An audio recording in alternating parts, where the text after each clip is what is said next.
எப்பட்றா இவ்வளோ பெரிய முட்டாள்தனை நீ பண்ணி என் மனைவி திட்டமாட்டேன்னு அவ்வளோ உறுதியாக சொன்ன, அவளும் உன்னைய திட்டலை, எப்பட்றா? அவன் சிரிச்சுக்கிட்டே சொன்னான், இல்லையா, கல்யாணமான நாள் என் மனைவி நானும் ஒரு விஷயம் பேசிக்கிட்டோம்.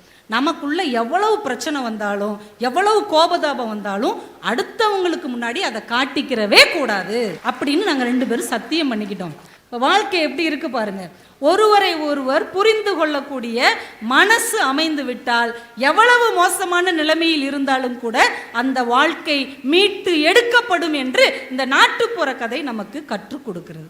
இன்னைக்கு நம்ம குடும்பத்தில் பெரிய பிரச்சனைகள் வருவதற்கு அடிப்படை காரணமே குடும்ப பிரச்சனையை அடுத்தவங்ககிட்ட போய் சொல்றது, 3வது மனுஷன்ட்ட போய் நீதி தேடுறது, 4வது மனுஷன்ட்ட போய் நியாயம் கேட்கறது.